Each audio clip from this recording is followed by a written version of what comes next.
ನೀವು ಸಿಂಹರಾಶಿಯವರಾಗಿದ್ರೆ ನಿಮಗೊಂದು ದೊಡ್ಡ ವಿಚಾರವನ್ನ ತಿಳಿಸಬೇಕು, ಪ್ರಮುಖವಾದ ವಿಚಾರ ತಿಳಿಸಬೇಕು. ಅದೇ ಮಹಾಸೂರ್ಯ ಗ್ರಹಣ. ಎಸ್, ಆಗಸ್ಟ್ 12ನೇ ತಾರೀಕು ಭೀಮನ ಅಮಾವಾಸ್ಯೆಯ ದಿವಸ ನಭೋಮಂಡಲದಲ್ಲಿ ಮಹಾಸೂರ್ಯ ಗ್ರಹಣ ಸಂಭವಿಸ್ತಾ ಇದೆ. ಅಫ್ಕೋರ್ಸ್ ಎಸ್, ಭಾರತದಲ್ಲಿ ಇದು ಗೋಚಾರ ಇಲ್ಲ, ಭಾರತದಲ್ಲಿ ಇದು ಕಾಣಿಸ್ತಾ ಇಲ್ಲ ಅಂದ್ರೆ ಏನೋ ಮೂರು ಸಲ ಸ್ನಾನ ಮಾಡ್ತಕ್ಕಂಥದ್ದಾಗಿರಬಹುದು, ಮನೆಯೆಲ್ಲ ಕ್ಲೀನ್ ಮಾಡ್ಕೊಳ್ತಕ್ಕಂಥದ್ದು ಇರಬಹುದು, ದರ್ಬೆ ಹಾಕಿರ್ತಕ್ಕಂಥದ್ದು ಇರಬಹುದು, ಅಥವಾ ಏನೋ ಊಟ ಮಾಡಬಾರದು, ಉಪವಾಸ ಇರಬೇಕು ಅಂತಕ್ಕಂಥದ್ದು ಇರಬಹುದು, ಹೊರಗಡೆ ಎಲ್ಲ ಓಡಾಡಬಾರದು ಅಂತಕ್ಕಂಥದ್ದು, ಇದೆಲ್ಲ ಯಾವುದು ಅವಶ್ಯಕತೆ ಇರಲ್ಲ. ಆದರೆ ಪ್ರಭಾವ ಇದ್ದೇ ಇರುತ್ತೆ. ಯಾಕೆಂದ್ರೆ ನಿಮ್ಮ ರಾಶ್ಯಾಧಿಪತಿಯಾದ ಸೂರ್ಯನೇ ಗ್ರಸ್ತನಾಗ್ತಾ ಇದ್ದಾನೆ. ಎರಡು ವಿಚಾರಗಳಲ್ಲಿ ಬಹಳ ಏನೋ ಅಶುಭ ಫಲ ಆಗುತ್ತೆ ಸಿಂಹರಾಶಿಯವರು. ನಾನು ಯಾವಾಗಲೂ ಗ್ರಹಣಗಳ ವಿಚಾರ ಬಂದಾಗ ಹೇಳ್ತಿದ್ದೆ, ಸೂರ್ಯ ಗ್ರಹಣ ಅಂದಾಗ ಸಿಂಹರಾಶಿಯವರಿಗೆ ಅದು ಶುಭ ಫಲ ಆಗ್ಲಿಕ್ಕೆ ಸಾಧ್ಯನೇ ಇಲ್ಲ ಅಂತ.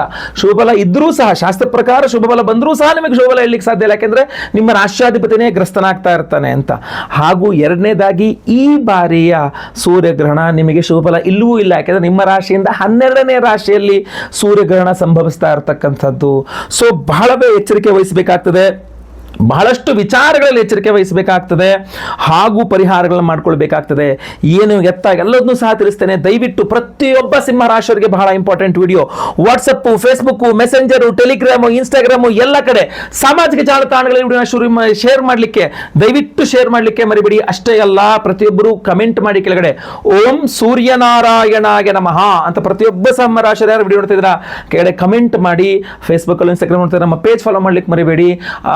ಯೂಟ್ಯೂಬ್ ಅಲ್ಲಿ ನೋಡ್ತಿದ್ರೆ ನಮ್ಮ ಚಾನಲ್ ಸಬ್ಸ್ಕ್ರೈಬ್ ಮಾಡ್ಕೊಂಡು ಬೆಲ್ ಬಟನ್ ಒತ್ಕೊಂಡು ಆಲ್ ಅಂತ ಮಾಡ್ಲಿಕ್ಕೆ ದಯವಿಟ್ಟು ಮರಿಬೇಡಿ. ಬಹಳ ಇಂಪಾರ್ಟೆಂಟ್ ಇದು ಸಹ. ನಮಸ್ಕಾರ, ನಾನು ವಿಠಲ್ ಭಟ್ ಮಾತಾಡ್ತಾ ಇರ್ತಕ್ಕಂಥದ್ದು. ನಿಮಗೆ ಹೆದರಿಸಲಿಕ್ಕೆ ಅಥವಾ ಭಯಪಡಿಸಲಿಕ್ಕೆ ನಾನು ಈ ವಿಡಿಯೋನ ಮಾಡ್ತಾ ಇರ್ತಕ್ಕಂಥದ್ದಲ್ಲ. ಸುಖ ಸುಮ್ಮನೆ ಏನೊಂದು ವಿಡಿಯೋ ಮಾಡಬೇಕು ಅಂತಲೂ ಮಾಡ್ತಾ ಇರ್ತಕ್ಕಂಥದ್ದಲ್ಲ. ಬಹಳ ಬಹಳ ಇಂಪಾರ್ಟೆಂಟ್ ವಿಡಿಯೋ. ನಿಮ್ಮ ರಾಶ್ಯಾಧಿಪತಿ ಆಗಿರ್ತಕ್ಕಂಥ ರವಿಗ್ರಹನೇ ವ್ಯಯದಲ್ಲಿ ಗ್ರಸ್ತನಾಗ್ತಾ ಇದ್ದಾನೆ ಅಂದಾಗ ಹಲವಾರು ವಿಚಾರಗಳಲ್ಲಿ ನೀವು ಸಿಂಹರಾಶಿಯ ಎಚ್ಚರಿಕೆಯನ್ನು ವಹಿಸಬೇಕಾಗ್ತದೆ. ಒಂದು 10 ನಿಮಿಷದ ವಿಡಿಯೋ ಆಗ್ಬೋದು, ದಯವಿಟ್ಟು ವಿಡಿಯೋ ಎಂಡ್ ತನಕ ನೋಡಿ, ಸ್ಕಿಪ್ ಮಾಡ್ಲಿಕ್ಕೆ ಹೋಗಬೇಡಿ. ನೋಡಿ, ಮುಖ್ಯವಾಗಿ ರಾಶ್ಯಾಧಿಪತಿಯೇ ಗ್ರಸ್ತನಾಗ್ತಿದ್ದಾನೆ ಅಂತಂದಾಗ ಓವರ್ ಆಗಿ ಏನು ನೀವು ಒಂದು ಸಿಂಹ ರಾಶಿಯನ್ನು ಒಂದು ಛಾಪ್ ಇರುತ್ತೆ ನಿಮ್ದೊಂದು, ಎಲ್ಲ ಕಡೆ ನೀವೊಂದು ಗುರುತಿಸುವಿಕೆ ಅನ್ನೋಂತ ಇರ್ತದೆ, ನಿಮ್ದೇ ಒಂದು ಹೆಸರು ಇರ್ತದೆ, ಒಂದು ಟಿವಿ ಇರ್ತದೆ ನಿಮ್ದೊಂದು.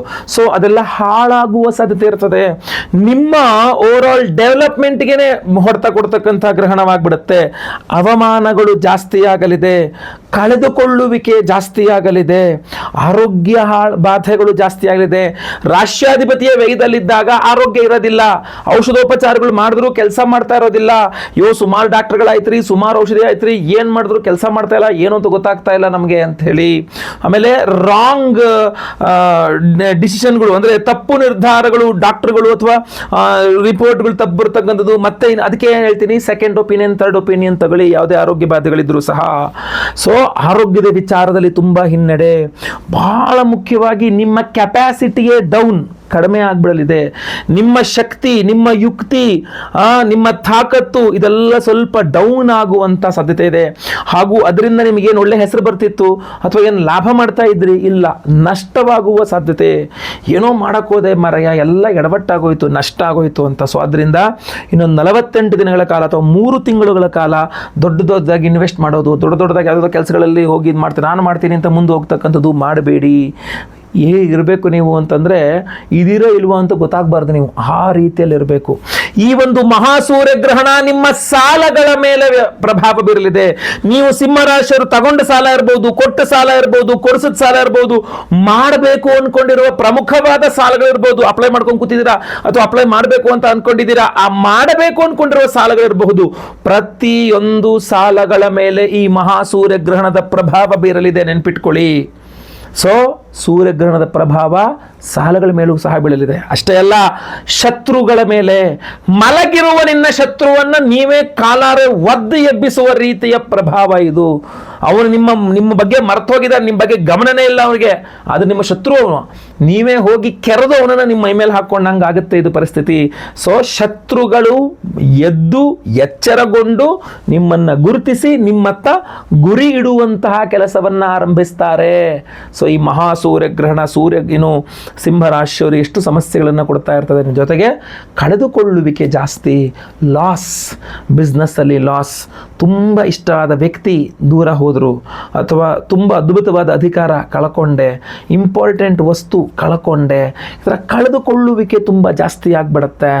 ಸೊ ಈ ಸೂರ್ಯಗ್ರಹಣ ಒಂದು 48 ದಿನಗಳ ಕಾಲ ಅಥವಾ 3 ತಿಂಗಳ ಕಾಲ ಕಷ್ಟ ನಷ್ಟ ದುಃಖಾದಿಗಳನ್ನೇ ಹಿನ್ನಡೆಯಾದಿಗಳನ್ನೇ ಸಿಂಹರಾಶಿಯವರಿಗೆ ಕೊಡ್ತಕ್ಕಂಥದ್ದಾಗಿರ್ತದೆ.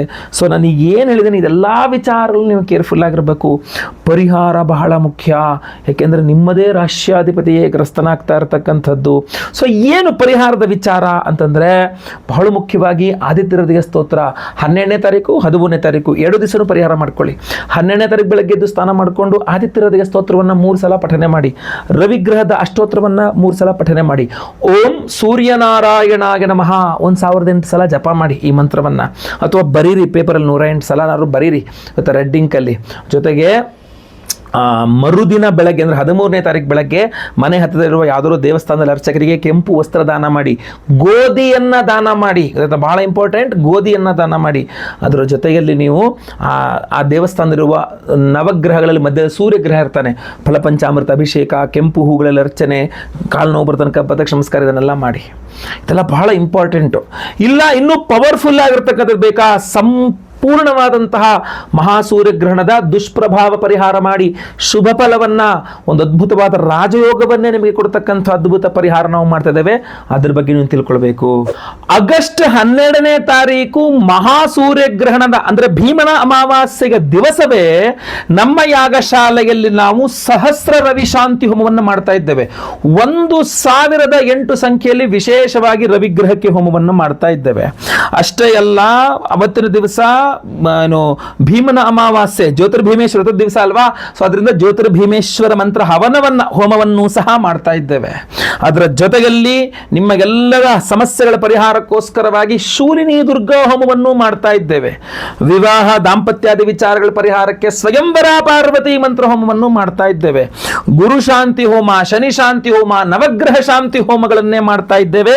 ಮಾಡಿ ವಿಶೇಷವಾಗಿರ್ತಕ್ಕಂಥ ನಿಮಗೆ ರಾಜಯೋಗವನ್ನು ಕೊಡ್ತಕ್ಕಂಥ ರಾಜವರ್ಧನ ಮಣಿಯ ಉಂಗುರವನ್ನೇ ಪ್ರತಿಯೊಬ್ಬರಿಗೂ ಸಹ ಕೊಡ್ತಾ ಇದ್ದೇವೆ. ನೀವು ಸುಮ್ಮನೆ ಕಲ್ಪನೆ ಮಾಡ್ಕೊಳ್ಳಿ, ಮಹಾಸೂರ್ಯ ಗ್ರಹಣದ ದಿವಸ ಅಮಾವಾಸ್ಯೆ, ಭೀಮನ ಅಮಾವಾಸ್ಯೆ ಪರ್ವದ ಕಾಲದ ದಿವಸ ನಾವು ಸಹಸ್ರ ರವಿ ಶಾಂತಿ ಹೋಮವನ್ನು ಮಾಡಿ ಈ ಒಂದು ರಾಜಯೋಗವನ್ನು ಕೊಡುವ ರಾಜವರ್ಧನ ಮಣಿಯ ಉಂಗುರವನ್ನು ಎನರ್ಜೈಸ್ ಮಾಡಿ ನಿಮಗೆ ಕೊಟ್ಟಾಗ ಎಷ್ಟು ಪವರ್ಫುಲ್ ಆಗಿರುತ್ತೆ ಇದು ಅಂತ ನೀವು ಕಲ್ಪನೆ ಮಾಡ್ಕೊಳ್ಳಿ ಸಾಕು. ಸೊ ನಾನು ಇನ್ನೂ ವಿಶೇಷವಾಗಿ ಇದನ್ನು ಎನರ್ಜೈಸ್ ಮಾಡುವಂಥ ಬೇರೆ ಬೇರೆ ಐಡಿಯಾಗಳು ಸಹ ಇದೆ, ಇನ್ನೂ ಸಹ ಮಾಡುವಂಥ ಸಾಧ್ಯತೆಗಳಿದೆ. ಆದರೆ ಇದನ್ನು ನೀವು ನೋಡ್ಕೊಳ್ಳಿ, ಮಹಾಸೂರ್ಯಗ್ರಹಣದ ದಿವಸವೇ ಸಹಸ್ರ ರವಿ ಶಾಂತಿ ಹೋಮದಲ್ಲಿ ರಾಜವರ್ಧನ ಮಣಿ ಉಂಗುರ, ಅದ್ರ ಜೊತೆಗೆ ಶೂಲಿನಿ ದುರ್ಗಾ ಹೋಮ, ಆಮೇಲೆ ಅದ್ರ ಜೊತೆಗೆ ಜ್ಯೋತಿರ್ಭೀಮೇಶ್ವರ ಮಂತ್ರ ಹವನ. ಯಾಕಂದ್ರೆ ಭೀಮನ ಅಮಾವಾಸ್ಯೆ ಆದ್ರಿಂದ ಈ ಹೊಸದಾಗಿ ಮದುವೆ ಆದಂತಹ ದಂಪತಿಗಳಂತೂ ಇದನ್ನು ಧಾರಣೆ ಮಾಡಿಕೊಂಡ್ರೆ ಇನ್ನೂ ಅದ್ಭುತ. ಯಾಕೆಂದ್ರೆ ಜ್ಯೋತಿರ್ಭೀಮೇಶ್ವರ ಒಂದು ಮಂತ್ರಹೋಮ ಜೊತೆಗೆ ನಾವು ಸ್ವಯಂವರ ಪಾರ್ವತಿ ಮಂತ್ರಹೋಮದಲ್ಲಿ ಎನರ್ಜೈಸ್ ಮಾಡ್ತಾ ಇದ್ದೇವೆ. ಸೊ ಪ್ರತಿಯೊಬ್ಬರೂ ಸಹ ಸಂಕಲ್ಪ ಸೇವೆಗೆ ಹೆಸರು ಕೊಟ್ಕೊಳ್ಳಿ. ಸ್ಕ್ರೀನ್ ಮೇಲೆ ಕಾಣುವಂಥ ನಂಬರ್ಗೆ ನಿಮ್ಮ ಹೆಸರು, ಗೋತ್ರ ಗೊತ್ತಿದ್ರೆ, ನಕ್ಷತ್ರ ಗೊತ್ತಿದ್ರೆ, ನಿಮ್ಮ ರಾಶಿ ಹಾಗೂ ನಿಮ್ಮ ವಿಳಾಸ. ಕೆಲವರಿಗೆ ರಾಶಿ ನಕ್ಷತ್ರಗಳು ಗೊತ್ತಿರಲ್ಲ, ಹೆಸರು ವಿಳಾಸ ಆದ್ರೂ ಪರವಾಗಿಲ್ಲ, ಸ್ಕ್ರೀನ್ ಮೇಲೆ ಕಾಣೋ ನಂಬರ್ಗೆ ಬೇಗ ವಾಟ್ಸ್ಆಪ್ ಮಾಡ್ಕೊಳ್ಳಿ. ಭೀಮನಾಮಾವಾಸ್ಯೆ ದಿವಸ ಬೆಳಗ್ಗೆ ಲೈವ್ ಅಲ್ಲಿ ನಿಮ್ಮ ಹೆಸರು ಸಂಕಲ್ಪ ಆಗುತ್ತೆ. ನಾನೇ ಖುದ್ದು ನಿಮ್ಮ ಹೆಸರು ಸಂಕಲ್ಪ ಮಾಡ್ತೀನಿ. ನಿಮ್ಮ ಹೆಸರು ಲೈವ್ ಅಲ್ಲಿ ಸಂಕಲ್ಪ ಆಗೋದು ನೀವು ನೋಡಬಹುದು, ಕೇಳಿಸ್ಕೊಳ್ಬಹುದು. ಎಲ್ಲಾ ಹೋಮಗಳು, ಸಹಸ್ರ ರವಿ ಶಾಂತಿ ಹೋಮ, ಸಹಸ್ರ ಸೂರ್ಯ ಶಾಂತಿ ಹೋಮ, ಶೂಲಿನಿ ದುರ್ಗಾ ಹೋಮ, ಅದ್ರ ಬಗ್ಗೆ ಮುಂದೆ ವಿಡಿಯೋಗಳು ಮಾಡ್ತೀನಿ ನಾನು ಶೂಲಿನಿ ದುರ್ಗಾ ಬಗ್ಗೆ. ಆಮೇಲೆ ಜ್ಯೋತಿರ್ಭೀಮೇಶ್ವರ ಮಂತ್ರ ಹವನ, ಸ್ವಯಂವರ ಪಾರ್ವತಿ ಹವನ, ಗುರು ಶನಿ ಶಾಂತಿ, ಎಲ್ಲ ಹೋಮಗಳು ಲೈವ್ ಅಲ್ಲಿ ನೋಡಬಹುದು. ಎಲ್ಲ ಹೋಮಗಳ ಭಸ್ಮ, ಕುಂಕುಮಾರ್ಚನೆ, ಕುಂಕುಮ ಪ್ರಸಾದ ಸಹಿತ ಈ ವಿಶೇಷವಾದ ರಾಜವರ್ಧನ ಮಣಿ, ರಾಜಯೋಗವನ್ನು ಕೊಡುವ ರಾಜವರ್ಧನ ಮಣಿಯ ಉಂಗುರವನ್ನು ನಿಮಗೆ ನಾವು ಸ್ಪೀಡ್ ಪೋಸ್ಟಲ್ಲಿ ಕಳಿಸ್ಕೊಡ್ತೇವೆ. ಈ ಹಿಂದೆ ಹೋದ ವರ್ಷ ಸಹ ನಾವು ಅದನ್ನು ಕೊಟ್ಟಿದ್ವಿ. ಅದನ್ನ ಈಗ ಬಹಳ ಕಾಲ ಆದ ನಂತರ ಅದರ ಪವರ್ ಡೌನ್ ಆಗಿರುತ್ತೆ. ಸೊ ಈ ಹಿಂದೆ ಹೆಸರು ಕೊಟ್ಟಿರ್ತಕ್ಕಂಥವ್ರು ಬೇಕಾದ್ರೆ ಅದನ್ನ ವಿಸರ್ಜನೆ ಮಾಡಿ, ಹರಿಯುವ ನೀರಲ್ಲೆಲ್ಲ ಒಳ್ಳೆ ಜಾಗದಲ್ಲಿ ವಿಸರ್ಜನೆ ಮಾಡಿ ಮತ್ತೆ ಪುನಃ ಸಂಕಲ್ಪ ಸೇವೆ ಕೊಟ್ಟು ಮತ್ತೆ ಪುನಃ ಇದನ್ನು ಧಾರಣೆ ಮಾಡ್ಕೊಳ್ಬಹುದು. ಬಹಳಷ್ಟು ಜನ ನನಗೆ ಈ ಹಿಂದೆ ಕರೆ ಮಾಡಿ ಹೇಳಿದ್ದಾರೆ, ನನಗೆ ತುಂಬಾ ಅದೃಷ್ಟ ಸಿಕ್ಕಿದೆ ರಾಜವರ್ಧನ ಮಣಿಯನ್ನ ಧಾರಣೆ ಮಾಡಿಕೊಂಡಾಗ ಅಂತ. ಸೊ ಈ ಮಣಿಯನ್ನ ವಿಶೇಷವಾಗಿ ಈ ಹೋಮಗಳಲ್ಲಿ ಗ್ರಹಣದಲ್ಲಿ ದಿನ ಎನರ್ಜೈಸ್ ಮಾಡಿದಾಗ ಇನ್ನೂ ಪವರ್ ಜಾಸ್ತಿ ಆಗಿರುತ್ತೆ. ದಯವಿಟ್ಟು ಮಿಸ್ ಮಾಡ್ಕೋಬೇಡಿ. ತುಂಬಾ ಲಿಮಿಟೆಡ್ ಸ್ಟಾಕ್ ಉಂಗುರ ಮಾಡಿಸಿರ್ತಕ್ಕಂಥದ್ದು. ಬೇಗ ಬೇಗ ಸ್ಕ್ರೀನ್ ಮೇಲೆ ಕಾಣೋ ನಂಬರ್ಗೆ ವಾಟ್ಸಪ್ ಅಥವಾ ಕಾಲ್ ಮಾಡಿಕೊಂಡು ಹೋಮಕ್ಕೆ ರಿಜಿಸ್ಟರ್ ಮಾಡ್ಕೊಳ್ಳಿ, ಹೆಸರು ಕೊಟ್ಕೊಳ್ಳಿ. ಒಳ್ಳೆಯದಾಗಲಿ. ವಿಡಿಯೋ ಇಷ್ಟ ಆದರೆ ದಯವಿಟ್ಟು ಲೈಕ್ ಮಾಡ್ಲಿಕ್ಕೆ ಮರಿಬೇಡಿ. WhatsApp, Facebook, messenger, Telegram, Instagram ಎಲ್ಲ ಕಡೆ ಸಾಮಾಜಿಕ ಜಾಲತಾಣಗಳಲ್ಲಿ ವಿಡಿಯೋನ ಶೇರ್ ಮಾಡಲಿಕ್ಕೆ ದಯವಿಟ್ಟು ಮರಿಬೇಡಿ. ನಮ್ಮ ಚಾನಲ್ ಸಬ್ಸ್ಕ್ರೈಬ್ ಮಾಡಿಕೊಂಡು ಫೇಸ್ಬುಕ್, ಇನ್ಸ್ಟಾಗ್ರಾಮಲ್ಲಿ ಪೇಜ್ನ ಫಾಲೋ ಮಾಡ್ಲಿಕ್ಕೆ ದಯವಿಟ್ಟು ಮರಿಬೇಡಿ. ಮುಂದಿನದಲ್ಲಿ ಮತ್ತೆ ಪುನಃ ಸಿಗ್ತೇನೆ. ಎಲ್ಲರಿಗೂ ಒಳ್ಳೆಯದಾಗಲಿ. ಲೋಕ ಸಮಸ್ತ ಸುಖಿನೋ ಭವಂತು. ನಾರಾಯಣ ನಾರಾಯಣ ನಾರಾಯಣ.